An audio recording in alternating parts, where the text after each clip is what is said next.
岛民间的朝圣宫建庙300多年，保存真侪神秘的古文物。有300年历史的软身天上圣母，嘛有真侪为清朝就留落来的牌匾甲香炉，讲未来要搁去文物馆来收藏。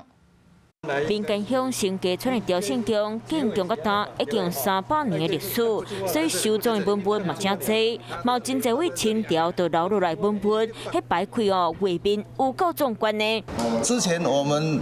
台山县扩建的时候，我们的旧庙拆下来，我们还有保留一些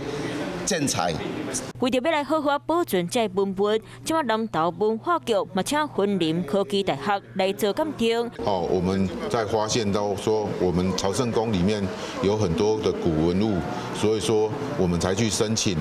云林科技大学来这边做文物认证。文化资产保存是真重要的，期待后摆会当有更多人来关心文化保存的议题，或者历史文物会当代代流传落去。